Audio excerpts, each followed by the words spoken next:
Howdy y'all, Jesse O'Shesh not on the way out here on Spirits Ranch.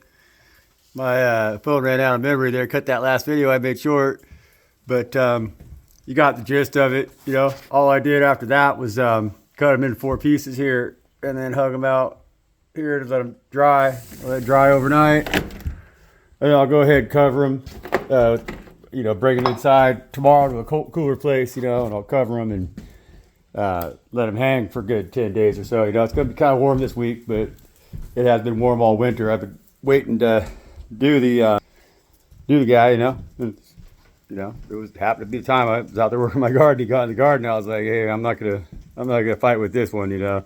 Been through that game. They'll eat everything you plant, you know. So I got him out here now making a little flatbread. That's the heart right there cooking, you know.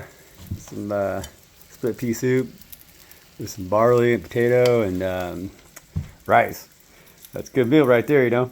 Some cabbage in there. Maybe I'll make a little cabbage salad, you know. But I'm over here working on the entrails, you know. Because like I said, I'll make food out of everything. And so this is the small intestine here, which is used for like breakfast sausage casings, you know, stuff like that. And then these ones over here, the little bit bigger ones, they use those for like hot dogs, bratwurst, and sausages, stuff like that. Then they'll use these bigger casings here for summer sausages. You just gotta go through them. Gotta clean them all up. And then you just gotta peel them apart, you know, it's like log noodle. And then you go through and you gotta squeeze them out, you know, flush them out. And then you turn them inside out. That's a little trick, you know, that I'll try to show you here. I'll see, I haven't done it in a while, but it's a pretty cool little trick. So I'm gonna try to show you how I go through this here, you know. I already went through the stomach. This here is your, that's what's called the honeycomb tripe. And that's one of the stomachs. The sheep is a ruminant, you know, so it has 4 stomachs. And the, I don't know, I might have to correct myself. I know a cow has 4 stomachs. Sheep might have 2 stomachs. I can't remember. But this all right here, this is what's called your honeycomb fat, your leaf fat, or your honeycomb fat, and it surrounds the whole, you know, it holds all of the organs in around the organs. It insulates them, you know. It's the fat around the organs, around the stomach and everything, you know. And so it's like this it's like a honeycomb. See, it's real thin. Sometimes chefs, they'll take this stuff, they'll wrap it around a roast or whatever, make real yummy rolled roast, you know, and then wrap that around the roast. I've done it. It was good. And then you got your, this is the main stomach, the 2 chambers. Yeah, I'm pretty sure they got 4. They got 4 stomachs, I'm pretty sure. And so what you do is I soak this all in salt water. I got salt water and vinegar here. And I'm going to soak this. I give it a real good scrub, real good wash until you can see the water's not real cloudy. It's just kind of a little bloody. You wash it until it comes real clean like that. And then you soak it in that salt water. And that gets the that little vinegar that will kill any bacteria. And then the salt will draw out off flavors and anything like that. You know, it just cleans it up. It gets rid of bacteria, cleans it up, draws out all that other stuff, you know. Draws out some of the blood stuff that's in there. And gets it a little bit better flavor, you know. And so with these, what we do, and then over here, so this is just a chunk of meat off the inside there on the shoulder, you know. But this is the liver. And so with the liver, I'll make breakfast with that, you know. I'll clean this off of it. This could all go into a grind. You can grind all of this up or you can feed it to your dogs, but this is really good stuff to eat. You know, this is all that cartilage and all that, has all the collagen and all that stuff in it that makes us live forever, you know. It's the good stuff. People take supplements where you grind that stuff up, make sausage with it and eat it. It's really good for you, you know. Yeah, so that's the liver, the 2 lobes right there. And this is the spleen. So there's the spleen, you know. And same with that one. You can grind it up, make sausage with it. You can eat it straight. It's a little stronger taste than the liver, you know. The sheep kidneys, the heart is absolutely delicious. I had some for dinner. It was absolutely delicious. Sweet, really sweet meat. No grassy flavor, no nothing like that. No gaminess. This guy's yummy, you know. I took a little piece off the flank around the front of his chest there, and a lot of times that cut right there can be real strong tasting. And it can be really tough, you know. And so it's a good indicator piece of how good piece of meat you're going to get out of the animal, you know. And he was pretty tender, really, considering that the meat wasn't even really cooled yet, and it's right there off the flank, you know. And so it was pretty tasty, you know. It was tender. It was a little bit tough, but that chest right there, you know, that's always pretty tough right there. It's got a fat on there that's can be real waxy in some older animals or in certain breeds. You know, this guy here, he's a dual breed, so he's for meat and for fiber, but he got castrated as well. And so when you castrate an animal, that really changes their hormones a lot, you know. So if you're going to keep a male animal, you generally want to castrate it. With pigs, you got to, because if you don't, you'll get boar taint, and they taste, well, it'd be with sheep too, they get real strong. Goat, you can't even eat them, you know. You can't even hardly stand around them. They're so strong, you can taste them. Just get brushed up on that guy. If you go to the pen or whatever, you know, and brush up on them all day long, you know, you can taste that goat flavor in your mouth. They're real strong, you know.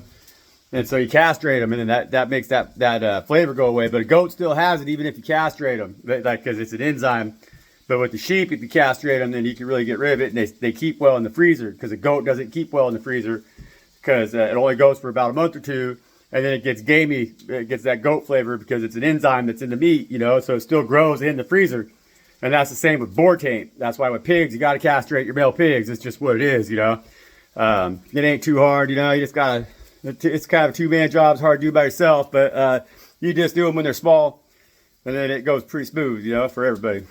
The smaller they are, you know, you don't want to go too small. They got to drop, but the smaller they are, the easier it is for everybody. That's for sure, you know. I did it with my son, you know. He helped me a couple times when he was a little boy, and, you know, he probably learned a thing or two. And then I've had some other friends help me with it too, you know. It's one of them. Takes a couple times to get used to it. But yeah, husbandry, man. Husbandry is one of those that it's you know, the story of Cain and Abel is an interesting story in the Bible, because Cain brought vegetables, you know. He brought his crops from his garden to offer to God, and Abel brought the choice ram of his herd. And God chose Abel because Abel was a person that followed the herds, you know. He was a shepherd, you know. A shepherd has more faith than a gardener in the eyes of God. But it's really turned into, at the same time, the animal husbandry has turned into a blasphemous trade, you know. Like, it's gotten really ugly. And so, who's to say, right? It's crazy times, you know. But anyhow, that's why it's important. If we're living off grid, going off grid right now, yeah, man, eating sustainable meat is a big deal, because there is atrocious, you know, demonic behaviors in the meat industry, you know, and like the chemicals and the shit they're using, the way they breed those animals, the way they handle those animals, they're kind of fucking us all off. Not to mention, it's putting us at a distance from what we're naturally supposed to be doing, because we're here to tend the earth and cull, you know, like the apex predator. We're here to cull and ensure the health of the herd. So we're supposed to know what to select, when to select, and how to do it, you know, and that's an important job. That's not being done, you know. And so a lot of the meat that is consumed today, it's toxic, you know, and I prefer not to eat it. You know, I always have tried to raise my own, you know. I've done commercial fishing out here, lots of it, got a lot of fish, crab and stuff like that. And like, there's clams, you can get clams out here, you know. And I've always raised my own meat. I've raised goats, and I've raised sheep. I've raised a beef or two, you know, and I've raised pigs, raised a lot of pigs in volume, a lot of rabbits in volume, you know. And there's a certain point you go with the husbandry. See, like with Abel was righteous in his husbandry because he was able to follow the herds. His herds were on free range, you know, on God's land. And there wasn't all these fences and all this bullshit like there is nowadays, you know. Nowadays, we got to raise these animals in confinement and stuff because they got us all put in little boxes that we don't belong in. And that's the truth, you know. And so people don't even try because, yeah, it's hopeless. It's hard, you know. It's animals get sick and shit. They're hard to feed and stuff when you only got like 2 acres or whatever, you know. This animal I just butchered, he didn't have to have no fences around him. He was like Abel's animals. He was able to go where God sent him, and he got his food, and then he came here, and he was safe here, you know, because I'm like that shepherd that kept him safe, you know. But God fed him. I didn't have to do nothing for them, but God gave them water because there's water in the creek. God gave them food because there's grass in the field, you know, and that's how we all need to be living more like, and that's how Abel was living, you know. When we get too caught up in how we're going to control and manipulate our environment so that it provides for us, that takes us away from God, you know. That distance us from our relationship with the the physical, you know, with the pinnacle that's here, that the pinnacle that is earth, you know. And so, and we're part of that pinnacle. We got to know how to harvest that abundance in order to continue to manifest into the physical, so that we can have this shared experience with Most High and educate the masses, you know, and educate the mass collective. And that's what we're doing, you know. We're learning together. God created us because God wants to learn with us, you know. We're learning together, you know. So as God teaches us, we teach them, and as we learn, so do they, you know. And that's what that symbiosis is, man. That's that two of cups, you know. And so that's why Abel got his offering was chosen by God, you know. It was accepted by God, and that pissed off Cain, you know. Hurt his feelings, I guess, you know. And I can understand that, you know. But Cain didn't quite see how he was breaking those rules with God, you know. And so we all got to be more mindful of that. It's okay that we now have got ourselves back in the corner where we got to grow our crops because, you know, yeah, we got to grow crops because we got to be able to feed ourselves, because we've really pushed it too hard, almost with that Abel attitude of like, nah, Earth's going to provide for us kind of attitude. And we didn't properly manage it. We decided to force it to give us this great offering. For us, though, we quit offering that to God, man. And we've been punished for that. So now we don't have free space to let our animals go feed on God's green earth, you know. We are forced to live confined, you know. I've just been blessed. I've been lucky. I've been chosen, you know. And so I get an animal like that, and they can just roll around here because there ain't no fences, there ain't no people.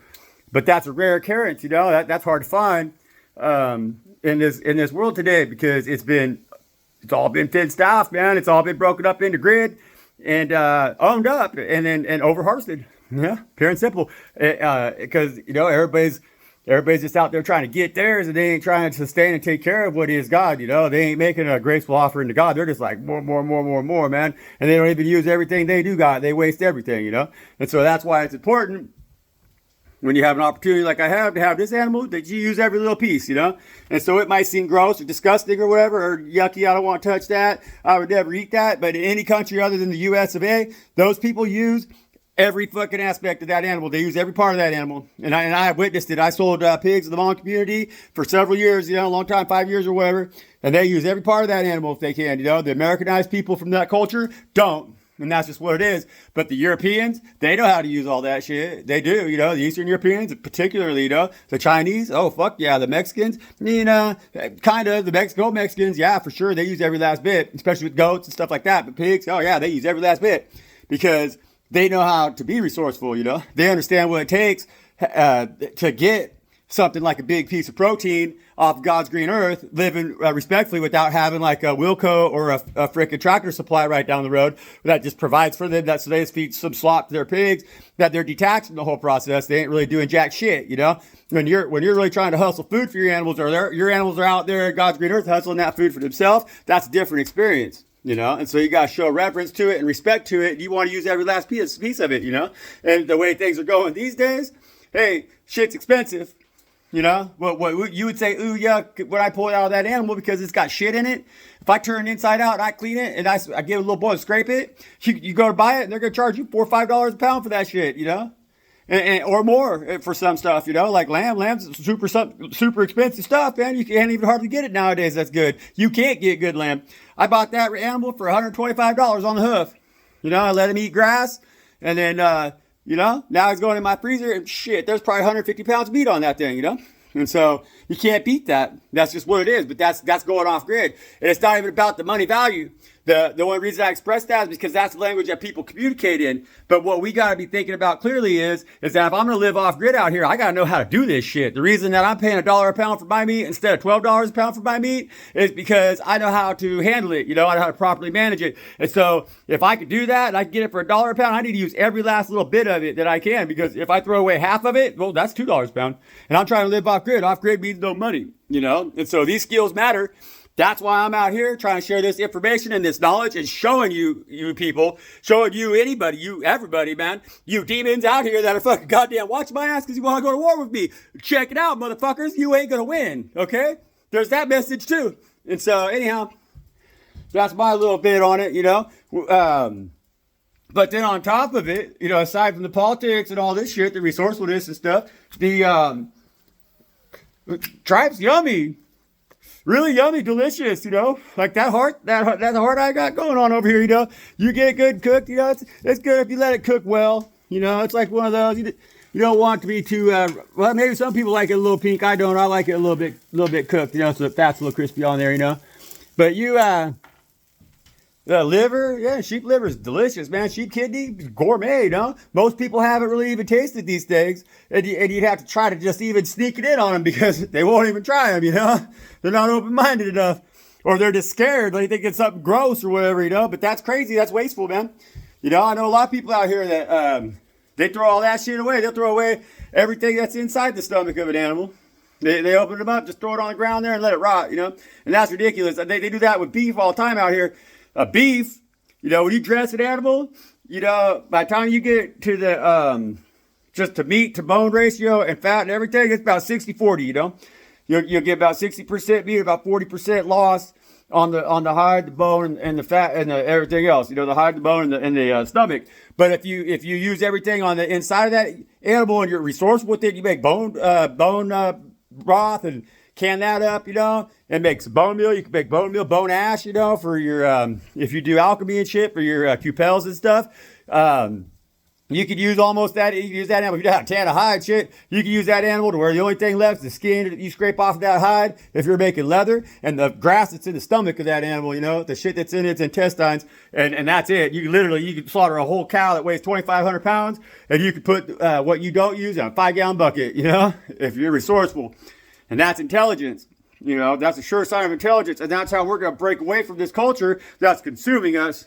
You know, they're taking away your ability to do this stuff because the animals that we eat nowadays that are raised in these factories where shit gets wasted are the animals that we waste, you know, that we're not consuming all of it. A majority of them are made out of fossil fuel. That's how they're alive. They're eating food that was raised on fossil fuel, and they're being raised in industrial farms that are being run on fossil fuels, man. And that's just that, you know. This animal, there's no fossil fuels in this animal. This animal ate grass, you know. I didn't even use a bullet to kill him. I used my knife, but I cut his throat, you know. And so there's nothing in that animal other than God and nature, and then my action of saying a prayer and thanking God for the abundance, and then sending that thing home, man. You know. And so that's a whole different relationship with the food that you eat. And this is how we do it. Understand? It's how we do it. It seems simple, but it's how we do it. This is magic. This is magic, see? This is the craft. If you watch me, if you watch my hands, you'll learn. And I got a mouth on me. I got a tongue on me, man. And so I love talk, but it's just hard finding somebody who wants to listen. And if you do, you'll learn something, you know, and I'll teach you how to do craft. But I'll teach you how to do craft that is,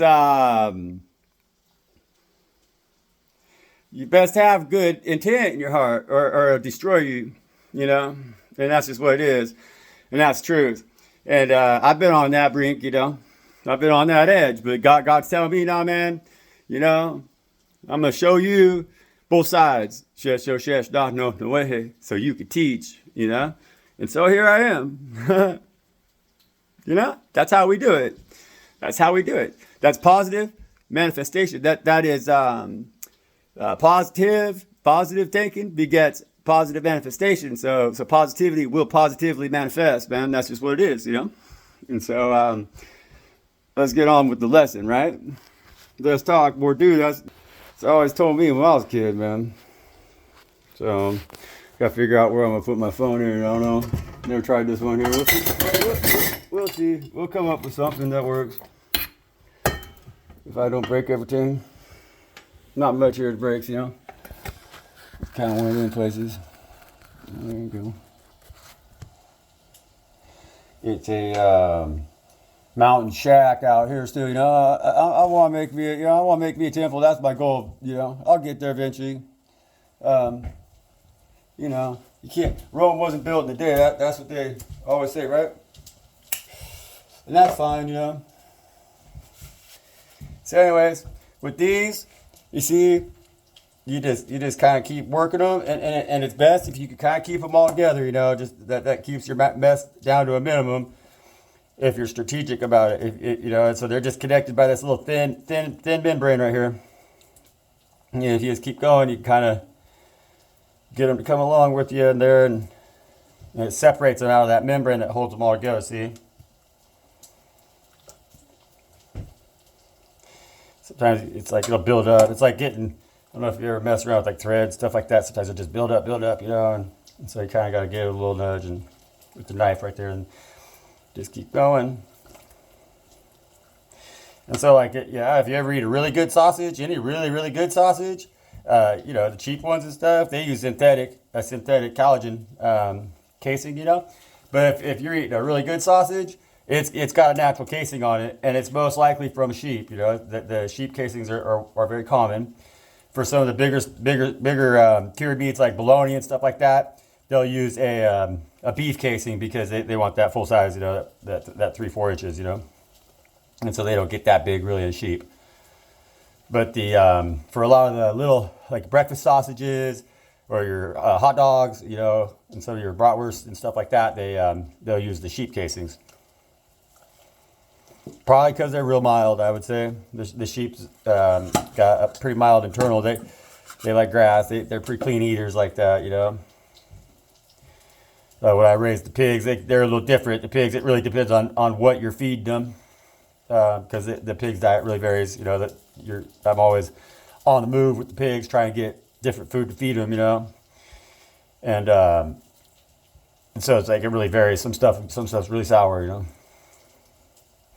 I was feeding okara, which is a protein, or just the byproduct of soy making tofu. You know, so they grind up the soybean, and then they press it. You know, and they press the juice the milk that they get out of that. You know, and the byproduct of the roughage is the okara, and so it leaves big buckets of that stuff. You know, there's lots of okara that comes out of the tofu operations.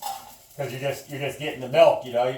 You steam the bean, and then you press that, so you get a milk off of it, and then that milk is what you ferment to make the tofu. They take the solids out of that milk, you know.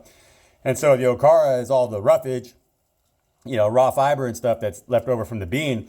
And the pigs thrived on it, but boy, it was some sour smelling stuff, man. It really would, once it went, it was sour smelling stuff, real hot, you know. And it would make them smell real sour trying to do this job right here. But when it was fresh, it smelled so good. It was like butter, you know. It smelled like butter and nuts, you know. Like some kind of like it smelled really yummy, you know. I always wanted to get down on it. I never really did, you know. But I think I tried to make some crackers one time with my son, and I don't think they turned out very good. I don't know. I can't remember. Yeah, you just keep going like this, you know. And it's like, yeah, this stuff it seems pretty gross to a person that's lived their whole life in a sterile environment, right? Like we're the hand sanitizer generation, you know, the hand sanitizer world, like especially since the whole COVID catastrophe, you know. And so people are really germ afraid. They're germaphobes, you know. And in reality, like the inside of your body, especially, you know, it's like even now, you know, like the inside of your body, there's no bacteria like that inside your body. It's sterile, you know. Has to be, or else you're gonna be having an infection, you know. And so it's like once it's exposed to the air, that's when you start to get the bacteria, you know. And so it's like off of my hands or off of like, you know, even the sink or just all over anywhere you touch, there's going to be bacteria outside of the body, you know. And so like up to this point, even right now, this stuff's all very clean. I mean, I've seen guys that were that thought they were really, you know, some just kind of crazy country guys, you know, that want to show off or whatever, you know. And they'll take a big bite out of this stuff, you know, and swallow it and everything. They'll try to be macho or whatever, you know. And it don't hurt you none. Like, it's not my thing. I don't need to show off like that. But it don't make you sick because it's like there's nothing in there that, as long as the animal was healthy, there's nothing in there that can make you sick, you know. If the animal was sick, if it had like E. coli or something, yeah, then you could get sick. You could get parasites from it, like doing that. That's pretty stupid trying to show off like that because you could get parasites. But as far as like touching it with your hands and working with it and just trying to clean it up like this and stuff, it's not as gross as it seems. There's some odor and everything, you know, but it's just what it is. It's part of life, you know. Like you got to use what you got for your everything you do, you know. When God gives you lemons, you make lemonade, man. If He gives you an animal that you can slaughter and get the intestines out of and make tripas with it and stuff, make some tacos, you know, make tacos, man.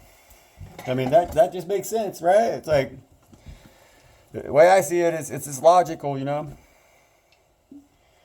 And I think that the world today doesn't really encourage us to look at things in that in that light, you know, like it's like there's this ew factor to almost everything, anything, you know. It's like, and American people, like we got to get used to the idea that we got to do stuff for ourselves, you know. We got to be resourceful, man, because we're going to be coming into some times, you know, they're really trying to fuck us up as a country right now on the global scale, you know, that they want to, it's like we're losing our turn, you know. And so the rest of the world is like they kind of have used us. We've been used, you know. They've taken our wealth in a lot of ways, and they played us, you know, because they were the investors, and so now they're gonna say fuck you, you know. But and they've been countries longer than what we have, so they got us out here acting the fool because we were immature. We didn't really understand what we were creating at the time, because in a lot of ways what we created was in itself guided by investors, you know, who were trying to use it for their narrative anyways initially, you know. That was the problem. And so it's like I don't know that people like our forefathers, like Thomas Jefferson and George Washington, these guys, like, were aware of this fact. They most likely were. They were all Masons, you know. They were all part of the Masonic organization, so they were most likely aware of the fact that they were setting up a fake government, you know. Like, they were setting up a system that was designed to fail, you know, because they understood what they needed to do because of the immense amount of abundance that was available on the North American continent, and then the fact that they had to completely commit genocide against the people who were populating the continent. They treat it like our continent was not populated when the Europeans showed up, and that's just not the case at all, you know. And so they really do underplay that in a lot of ways, you know. And so, like, with the forefathers, you know, like, I'm on the fence with those guys, you know, because I like the concept of America, like, with the whole, it's easy to get behind the patriotism and get caught up in that and really like be like excited about that, of course, you know, because it is exciting. But at the same time, I'm not sure that they really built it or made it with the intent of it ever going all the way, of being a we the people, for the people, by the people, you know. I think it's always been for the rich to get rich, but they had to convince the small people, the little people, that they had a chance to get a piece of that pie, you know. And some of us did. There's a few of us that did. They came out and they did the dirty work. Basically, they committed atrocious crimes against the people that lived on the land, cleared them out of the land, so that they could get that land for themselves, you know. And so, like, and that's atrocious. That's atrocious. That's a horrible thing to do, you know. Like that's a really, I mean, that's satanic, you know. It is. It really is, you know. But it's biblical too, and it goes back to those times. That's what a lot of our culture is based on. That, you know. That's the whole point of our culture in a lot of ways, you know. And that's a horrible thing, you know, because we're seeing the detriment of that at this point, you know. And so now it's like they harvested up all the easy abundance, you know, all the stuff that gave the people who lived here indigenously the ability to live without money, right? Money was silly to them. Money was like something you give an indigenous person a coin, and they wore it as a decoration because it had no value to them. It didn't matter at all to them, you know. They couldn't use it for tending to the herds that they were tending to, or to take care of the fish that they were taking care of, or like, in fact, like, to get that was damaging to the fish that took care of them, you know. Like, they were that was their spirit, you know. Like, that was their divine connection to earth, you know, was through the salmon, through the fish out here. And so that was what they understood as having value, was God's abundance, you know. Again, back to Cain and Abel, you know. And that's what Abel recognized, because Abel allowed his animals to be fed by Most High, you know. Like, he wasn't forcing earth to produce for him something that he needed.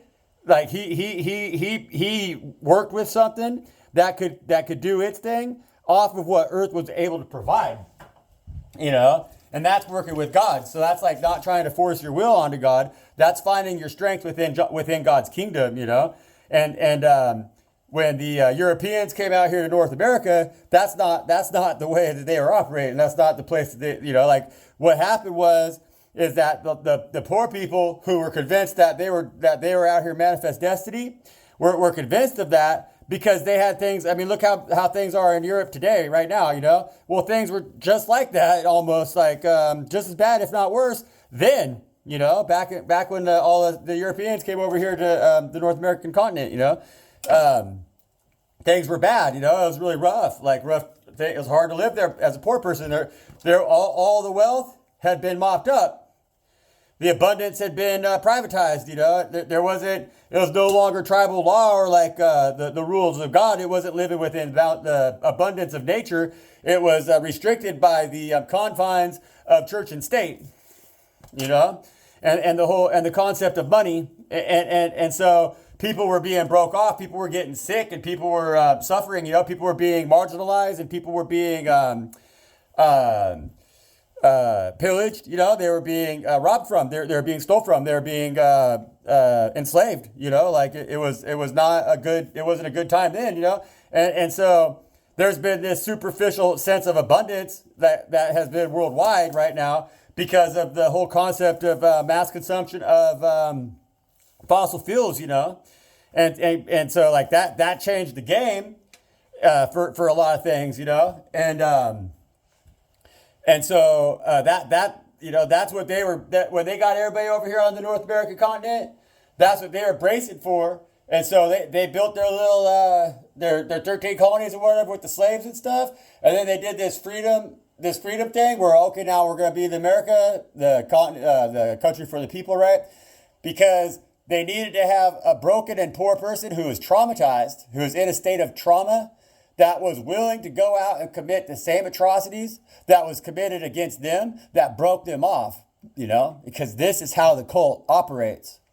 And that's how they destroy everything on God's green earth that's absolutely beautiful, and want you to represent their garden, you know? And so they want to give God, when God asks them for an offering, they want to offer God the products of their effort. They want to show God how great they are, instead of showing to God how great God is because of what God does for you and in your life, you know, like, and that's what Abel did, you know, because Abel presented a beautiful animal that was strong and powerful and healthy that he co-created with God, you know. God didn't co-create the offering of grain that was brought to him by Cain, you know, and so Cain's ego was what got him in trouble in the first place, and then he couldn't manage his ego because God was calling his ego out and saying, hey man, like that's not, I asked you to make an offering to me, God Most High, you know, like and so like that offering should reflect on the work that I do in your life, like, because I'm asking you to show me how you see me in your life, you know, show me an offering, show me reverence, you know. And Cain wanted to toot his own horn, you know, and he wanted to show off, he wanted to flex. He was kind of in competition with God because God created the garden, you know. And so you could never think that your garden is ever going to be more important or more valuable or provide more for you or have more anything than what is God's garden, you know. Like that's the problem, you know. That's what happened with Cain and Abel too, you know. Like not Cain and Abel, but Adam and Eve, you know. And Cain and Abel were the children of Adam and Eve. So that's like ancestral. See, that's an ancient, like that ancient timeline shit where our families are getting all this spiritual warfare shit that's going on around here. It's like you know, it starts out like that because that's a karmic deal right there. You know, think about it. Cain slayed Abel. That's his brother. You know, like that's a old school familial. You know, that bloodline is still trying to heal itself because of that. You know, and it all goes down to it's all about the ego. You know. And so, like, that's why most people today, they ain't willing to sit here and do what I'm doing right now. Because they're just like, ooh, that's gross. They don't want to see all the value, like where the value hides in what God gives us in God's creation, you know. They think it's everything other than what is the most comfortable for them. They think if it's not comfortable for them, then it's gotta be not good for them. It's gotta be gross for them, or it's gotta be bad, you know. Like they don't believe that it can be good. But that's not the way it is with God's creation, with God's kingdom, you know. It takes all shapes, sizes, and colors in God's kingdom and God's creation, you know? And like, there's a lot of the really good stuff.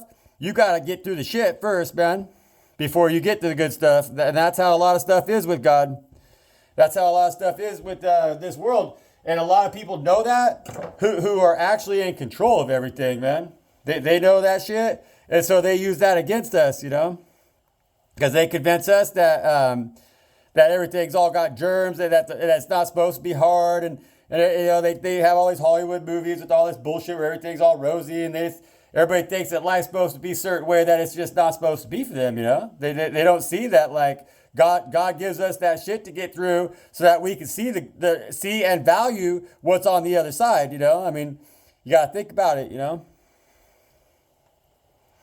And like God really likes to give reward to those of us who see this and takes this into our practice a little bit more, you know, and doesn't just ask for ease out of life, you know, like we see exception in everything that God does for us, you know, like we see purpose in everything that God does for us, and we don't hold a grudge against any of it, you know, and we're never begrudging of that because we're always grateful of it. It's like every blessing is everything that any attention from the Most High is good attention, you know, like anything that you receive from the Most High is a blessing, and that's just what it is, you know, and so you got to utilize that blessing to its most. You got to put in the effort, you know, if you want that blessing to give to you the prosperity that Most High intends for it to give to you, then you got to put that prosperity into that blessing by first recognizing it for what it is, you know. That's the trick. That's how we do it, you know. That's the secret, man. And there's a lot of people in this world today that they know this secret, right? But they keep it to themselves. They're not willing to get real because they want you to think that everything's shitty and gross and fucking not something that you can even handle or that you could do, so that they can make you think that you're kind of worthless and not self-reliant and not resourceful, you know. And then they can hire you to squeeze the shit out of the stuff that they want. They convince you to do their dirty work because they tell you that you're too dirty to do your own dirty work, and so you got to do theirs for them because like they're cleaner than you, or they're better than you, or they're like this or they're like that. Instead of you just saying, hey, fuck everybody, I'll squeeze the shit I'll squeeze shit out of fucking intestines and eat them if that's what I gotta fucking do, so I don't have to sit here and be a money hungry ass fucking piece of shit like everybody else is these days, you know? And that's bold action. And the people who are willing to think that way and see life that way and take that stance in life, those are the people, they're going to make it through this shit because God's going to see you and God's going to understand that you know what to do no matter what. God knows that if it gets shitty, God's like, that motherfucker right there is still going to stand 10 toes down, man. No matter how shitty it gets, God says that motherfucker right there is going to do it. They're going to use every resource that I give them as available to them, you know. I'm going to make everything available to them, but they got to see it. They got to understand what it is that I'm doing with them, you know, so that they could have that, and then they could work with them elements like that, you know. And that's what God's trying to do with us right now, the chosen ones, because we need to start seeing this shit. We need to start seeing ourselves in this light, seeing each other in this light, and preparing ourselves for what's going to come next, you know, because what's going to come next. Do you think that you could rely on these all these crazy motherfuckers that we have out here today that are running shit, you know? Are you going to rely on Elon Musk and Donald Trump to feed you, you know? Or to really make sure that your babies are safe and like that we don't go to nuclear war? I mean, are you really going to trust these people? Because, I mean, man, I don't know. I'm going to say that's crazy if you do. Like, I say that because it is, you know? Like, these people are going to try to kill you. That's what they're trying to do, you know. But, you know, it's like with this, what I'm doing here right now, you know, we live in such, our world is crazy because people are disgusted by the stuff that is God. They're disgusted by their own selves, you know. Like, they would look at this and they'd be like, that's just gross. A lot of people would be like, ugh, ugh, right? But that's ridiculous. That's craziness because this is God's earth, you know, like God's earth is like this everywhere you go, you know. Your body's covered in all kinds of stuff. You look at your skin underneath the microscope, you'd be scared of your own self, you know. And so people need to be willing to get out there. Thing is with everybody today is everybody wants this clean ass fucking presented life that has no dirt in it or whatever, you know. Everybody's afraid to get their shit a little bit dirty, right? You know, and that's just not the way it is, you know. The reason that a lot of the world agrees with us losing what we have here in the U.S. is because the fact is that a lot of us in the U.S. don't understand that they live and like they don't even have running water, you know. Like they're doing this, they're eating this stuff, and they don't even have the running water to actually clean the stuff, you know. Like they really, you know, seriously, like there's you know, and it's like we as the American people, we need to get real with ourselves, like that's not cool, you know. It's like everybody wants all the American dream, but we need to be realistic about not setting unrealistic expectations for the other people in this world because. You know, everybody can't live like the Americans do. We've been living on a fake currency. We've been living on made up shit that's over harvesting everything. And so that allows us to have this mentality where we can just throw away everything and not be resourceful with shit, not even know how to feed ourselves. Like that's fucking crazy. That is really crazy. You know, we're talking about going to war with Russia. I've known several Russians, you know, and the majority of Russians, they know how to feed themselves. Like they know how to do what I'm doing right now. They do this, and they don't think twice about it, you know, because that's what they know in their culture. That's what that's how they've stayed strong for as long as they have, you know. And America's gonna fall because we're not willing to even preserve, you know, like 100 years ago. This was commonplace. This is how you had sausage, you know. If you like breakfast sausage, this is how you had sausage. And you did this stuff, and you were happy to do it because, hey, who doesn't like sausage? You know? And it's just like nowadays, everybody they get the bacon, but they don't got to raise the pig, you know? And that's got to change in our culture. When you start to learn how to produce your own stuff and go through the effort like I'm doing right now, you know? Well, when you start to do that, you start to learn the value of things. You know, you start to realize, like, how much effort it really actually takes to produce just some of the most simplest things that out there, like even just a sausage. Like go make a sausage from scratch. Like go buy a pig, raise the, you know, find food to feed the pig. So like you don't go and buy it, but you get food, you know. And I mean, if you really want to go next level, you got to raise pasture and you got to have space, wooded lot or whatever you can run them pigs on, or another way that you can feed them. You know, because in reality, or just like do like with Chinese, you put them in a small lot in the outside of your house and you feed them your leftovers, you know, because the pig's resourceful like that too. I mean, that's for sure, you know. But if you wanted to raise volume of pig, you know, like, you know, you're going to find out real quick, you know, even if you just want to raise a boar and a sow so you can have a litter of 8 once a year, you're going to be surprised how much effort it takes, you know. But then to take that animal from being the animal and then take it all the way down and make yourself a sausage. You know, you got to have a grinder. You got to have a way to grind that meat. You got to know what you're doing. You got to know how to season it. You got to know how to make your casings. So you got to sit here and you got to know how to do what I'm doing right now. You can't just sit and listen to me talk and think I'm crazy and go, what the hell is this guy doing? You got to realize this is how you make sausage, you know? And so somebody, if you eat sausage and you think you're better than people, or like if you eat sausage or whatever, you need to think about this shit. If it's something that you're doing on the regular, because somewhere somebody is doing this so that you can eat sausage, man. Especially if you're eating good sausage, which I hope you are, you know.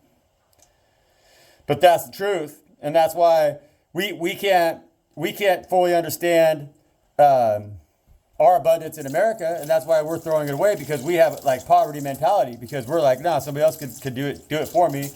I can just get it cheap. You're like, oh, sausage, why would I fuck around with sausage? It's like, you know, $4 or $5 a pound at the store, right? Well, fuck $4 or $5 a pound. It takes a lot of effort to make good sausage, unless you're doing a factory, which is sick. That's just black magic. And so you're not even really eating sausage. You're eating toxicity. You know, you're eating a spell. You're eating something that's you don't know what's in it. They can put anything in that thing. You know, where's your power in that? You know. So if I get a little bit of shit on my hands, oh well, I know what's in. I know what is in this shit. Everything in this shit right here is off of God's green earth. I know what that animal ate. So there ain't nothing in there that's gonna hurt me. You'll roll in the grass. Well, that's just all that is.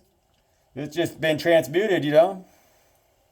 It's been transmuted through that via that sheep and the gut on that sheep. It's been transmuted into an edible form again for the plants that are waiting behind it that need to be fed. So that sheep's just helping them grass feed their ancestors. That's all that is, and that's all God. That's all God's green earth. So I don't mind having all that on my hands, But you can buy a sausage from the store. You have no idea, man. You'd be surprised if it's got a fake casing. You'd be surprised just what's in the damn casing, man. And that's the truth. That's the truth. Type in the comments if you ever think about this stuff. I'm curious. Not a whole lot of people do, I don't think, Maybe one or two. That's what it looks like when people watch my shit. I don't know, Spirit likes it. Spirit says, nah, fuck that shit. He says it's energetic, He says right now, the chosen, he says we're connected in the 5D. And so it don't fucking matter if you're all alone, and it might seem like you're talking to yourself, but he said that you got legion behind you that's listening to every word out of your mouth because your soul tribe is hearing you, and they're connected with you right now in the 5G, man. We're all so powerful, the world ain't ready for us to come together yet, And the ones of us that have come together, they ask us to be a little timeout or something, for a little bit because we're all starting to come into our fucking shit. We're starting to activate. And they don't want us to get confused about who the enemy is or turn against each other either. They want us all to still be friends. So maybe they're like giving us a little time, get our boots under our feet, under our asses here, and then we can start marching. You know what I'm saying? And so we're connected, we're communicating. It's in the 5D, but it's still there. Like we all got each other. We know we're here. Like no matter what. And we're here with God. I mean, if there's only 144,000 of us. Shit, man. That's like gold, man. That's not a whole lot, That's like what, a gram a ton, or that's not even that. I don't even know, man. That's not a lot, That's not a lot, man. That's pretty rare, That's very rare. That's if you're connecting with somebody who is your chosen one, man, that God's got you with, good for you, because that's rare, that's special, and it's real shit, you believe in it and stand up for it, fight for it, because everybody's going to try to take that away from you, whoever you are, man. Telling you that shit right now, Trust somebody who knows, and like I know from experience, I'm not a watcher, I'm a doer. But if that's what you're working on, don't let nobody get between you and that connection, because they're gonna try, man. It's gonna be people you're gonna trust. It's gonna be people that you're gonna love. It's gonna be people that you thought were there for you, and that you've been down for. You've been ride or die for. But like you're just gonna find out maybe they ain't there for you like that. A lot of us are going through that. I kind of processed that shit. I'm always a little bit ahead of the class, I see shit coming.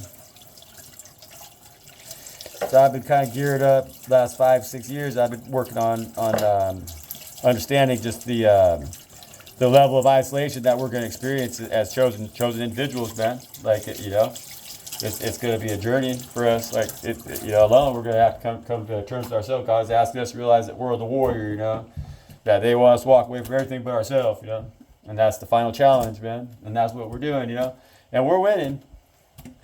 We're doing a good job, And I know that. And when I say we, I mean me and you, I mean you and I. And I mean God, And I mean God's creation, I mean us, Our angels, man, the collective. All of us, What we're going to do is we're going to become multitude, We're going to be that 144,000 that changed this damn world, man. And then everybody gets saved, Everybody opens up their eyes, because we're going to amplify that good shit, because we got loved ones out here. All of us, And we don't want our... nobody wants anything bad to happen to their loved ones, Like either, like I think that fucks with a lot of people's heads, when it comes to Most High. Because they get to thinking about the people that they know that they know, man, that they got a lot of work to do or whatever. And so they get afraid, because they're like, well, I'll just stay back with them instead of like saying, nah, fuck it, I'm going to go with Most High and be this example, And so we got to start standing together, you know. So here's that little trick I was trying to show you. I was going to show you. But if you take you turn it inside out like the cuff on your leg, right? And on your pants, on your pant leg. Get yourself some scissors, or not some scissors. You want to get yourself a little stick. I think I have some skewers in here. Too much shit in here. Okay, here we go. But yeah, so you take it, you fold it, so it's like your pant leg, you know, like that. Right? Get a little bit of water going. It's a little bit of a short one. Maybe I'll start off with a long one. I haven't done it in a long time.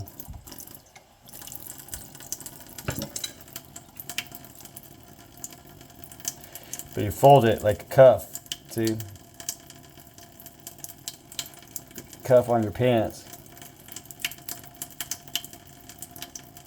If you're down at the beach or wherever, you go roll your pants up, you know?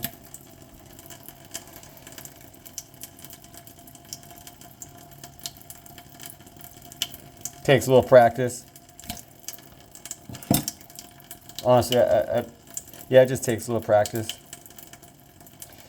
Gotta love being on that spring water though, because you just let it sit, run. You don't gotta worry about like you're wasting water, you know, unless it's hot water. Oh, it's summertime. Spring slows down summertime.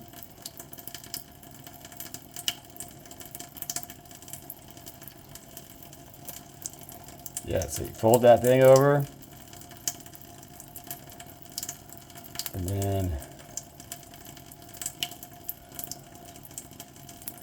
what you're trying to do.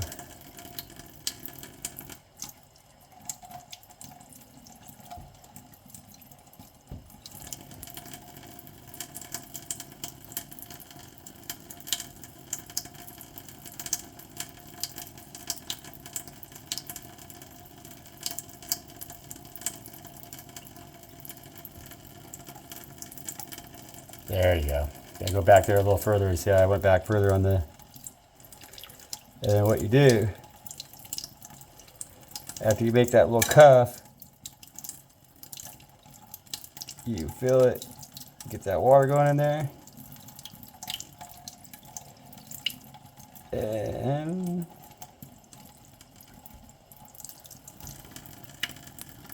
you fill that cuff, and it turns it inside out. You can start to fill it full of water. And then see, it goes into itself because of the weight of the water.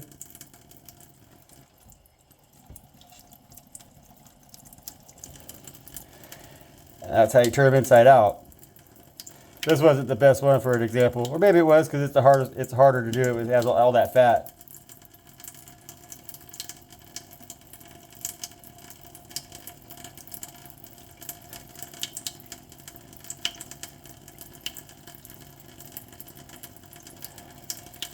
I've watched people do it. Like they come out, buy pigs from me. The community that was buying the pigs from me when I was pig farming. And man, they're good at it. You can tell they've done it several times. You know, they come out, they just zip zaps off. You know, they get through it real quick. They're gracious enough to try to show me how. There you go. See? And then it goes through. And then what you do is you take a stick. You know, you take two sticks, and you notch one of them, and then you put the thing in between the two sticks, and then you draw it through those two sticks. You pull it through those two sticks, and then it damn phone. And then when you do that with those two sticks, that peels off all the membrane, you know, all your membrane that's in your on the inside of that casing, you know. And that's how you clean them out. I'll do one more here. Do one more here. And we'll go. We'll let you go, because I don't know. If you're still watching this video, yeah, you're awesome. I love you. Yeah, you're awesome. You know, whoever you are, you're awesome. I love you. And so yeah, so like what you're trying to do, like I'll show you there, is you take your stick, you know, and you get this thing going inside itself like this. See, like a pair of pants. See, and then you get the water going in there.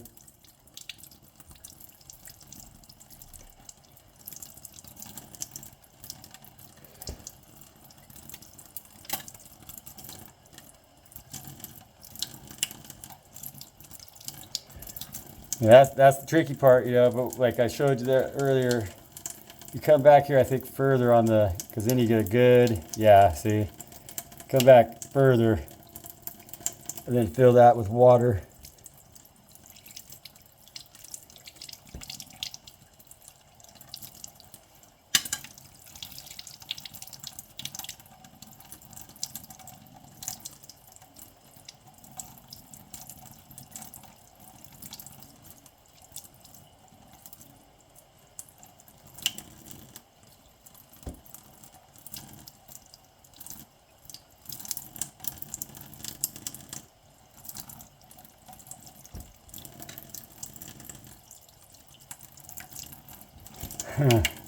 It's tricky.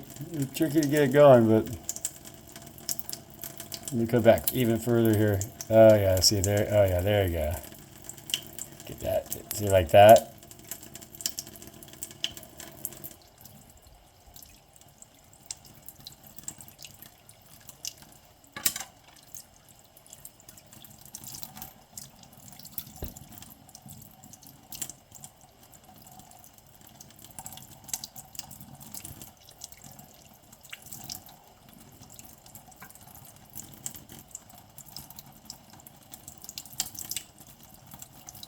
See that. Once you get it going though, then it just goes for it.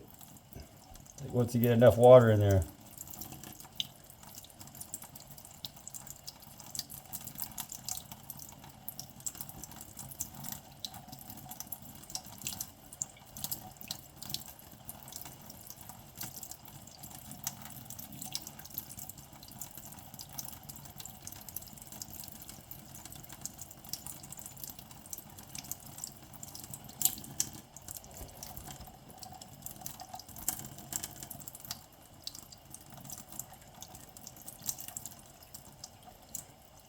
I might be missing a step.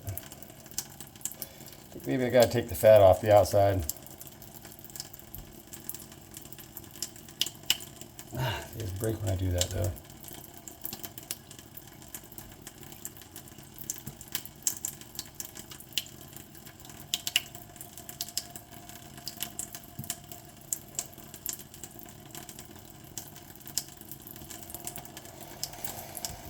But yeah, so come back further here. This is what I'm thinking with your stick. See, he's got to mess with it.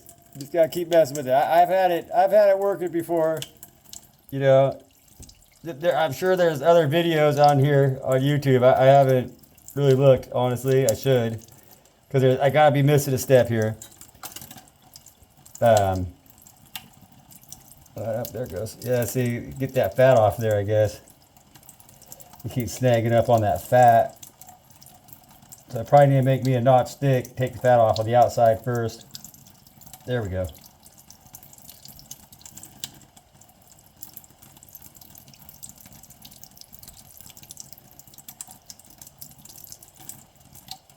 There we go. See, once you get it going, then it goes. Remember, it always be kind of a little tricky to get it going.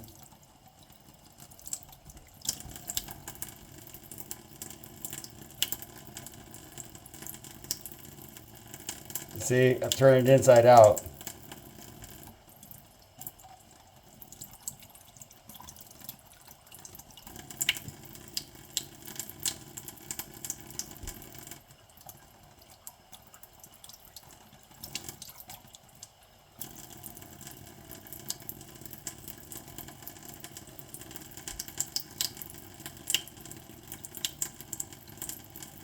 That's how you do that.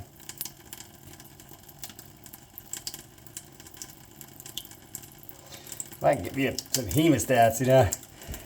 people I was watching do it, they had smaller fingers. Sometimes this stuff like this, it's hard for me. I got these big old man hands, you know. And so I try to pinch a hold of it, my fingers get in the way of everything. But you can see what I'm talking about.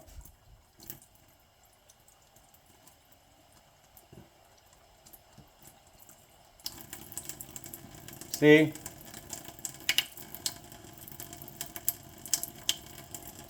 This is what they call the South. They're chitlins, I guess. They get about chickens too. But this is the chitlins. I love them.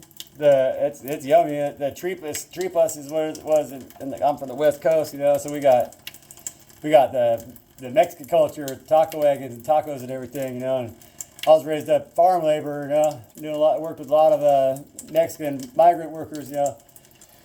Berry farming up in Oregon. And they're all about their tripas, you know. The tripas is it's good stuff, man.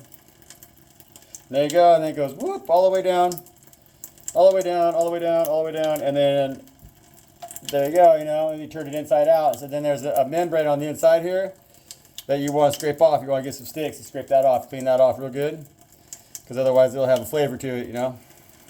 And then you got either sausage casing. You can use those to make a sausage casing, or you could use those for, you can chop them up and fry them, put them in a frying pan with a little bit of oil, a little bit of butter or whatever, and some cumin, a little bit of onion, and some red chili flake, you know, a little bit of jalapeno. You got a little bit of jalapeno, and some black pepper, maybe a little bit of garlic, you know, and then throw them in a tortilla, you know. You just take and fry those little, you make it look like little squid, you know, look like squid rings or whatever, and you just fry them up till they're kind of crispy, and man, they're yummy, you know. Put a little squeeze of lime, put a little squeezed lime in there, and Bob's your uncle, that's what they say where I come from, you know. I'm trying to get my phone turned around, but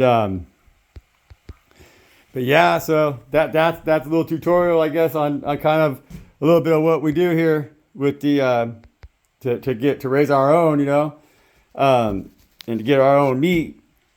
And so you know, hopefully you learned a thing or two. And then when I go and I cut these animals up, I'll do another video, except when I go and finish this guy up here, I'll go ahead and make a video that shows you how to package them and how to take them down into the quarters and the chops and all the other stuff, you know. And so you know how to make all the little pieces out of it. And so yeah, if you've been watching, thanks for watching, and then y'all have a good one later. Come on.